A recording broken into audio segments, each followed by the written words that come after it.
আসসালামু আলাইকুম, সাথেই আছি আমি জিকটুল। দেখছেন ইলেকট্রিক অ্যান্ড ইলেকট্রনিক্স টেক্স। আজকের ভিডিওতে আপনাদের দেখাবো small cylinder, Pegasus small cylinder pressure fit up down করে যখনই আমি উঠাইতে যাই বাড়ি পারে।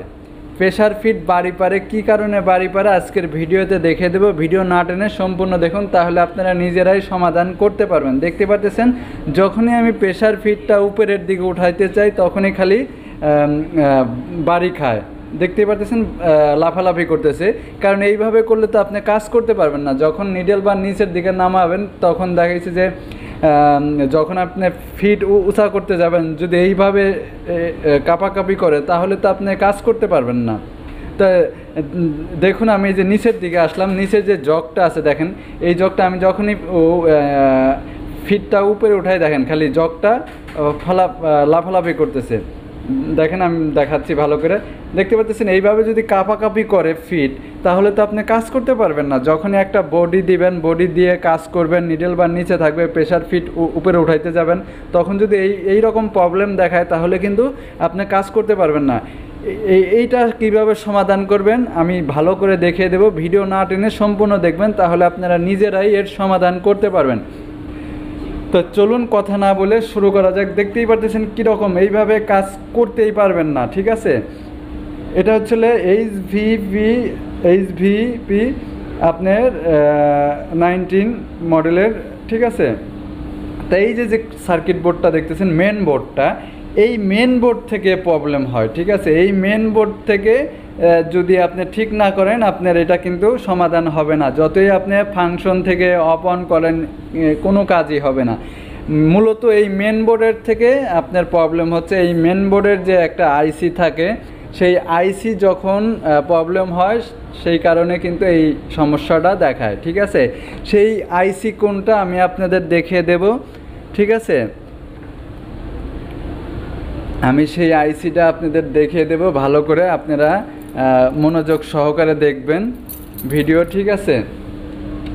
দেখেন আমি সার্কিট বোর্ডটা, মেন বোর্ডটা আমি খুলে নিচ্ছি। মেন বোর্ডটা খুলে আমি আপনাদের দেখিয়ে দেব। দেখেন মেন বোর্ডটা খুলতেছি,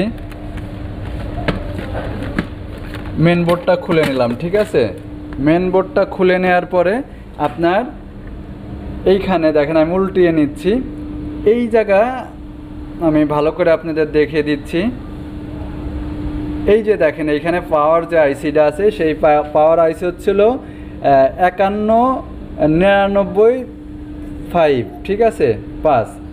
এই আইসিটা যদি আপনার নষ্ট হয় সেই কারণে কিন্তু আপনার পাওয়ার আসবে না, প্লাস এই ধরনের সমস্যা করবে। ভোল্টেজ ঠিক মতো না দেওয়ার কারণে কিন্তু এই প্রবলেমটা হবে। আমি এই আইসিটা খুলে নিলাম। আইসিটা খুলে নেওয়ার পরে আমি নতুন একটা আইসি লাগাবো, ঠিক আছে। আপনাদের দেখে দিচ্ছি যে দেখেন নতুন হাতে, আমার ডাইন হাতে নতুন আইসি আর পুরাতনটা আমি খুলে নিয়েছি, দেখতেই পাচ্ছেন। এখন জাস্ট এই আইসিটা লাগিয়ে দেব। লাগিয়ে দেওয়ার পর আমি আপনাদের দেখে দিচ্ছি, ঠিক আছে। একটু ধৈর্য সহকারে দেখেন, কারণ একটু সময় লাগবে আইসি লাগাইতে।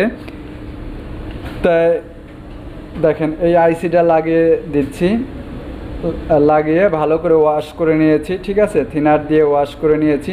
ওয়াশ করে নিয়ে জাস্ট এখন মেশিনে লাগিয়ে আমি আপনাদের চালিয়ে দেখাচ্ছি, ঠিক আছে।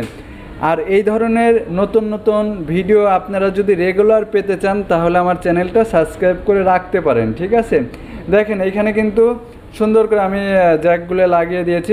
লাগিয়ে এখন জাস্ট আপনাদের দেখিয়ে দিচ্ছি যে আমার প্রেশার ফিটের কাঁপাকাঁপিটা বন্ধ হয়েছে কিনা।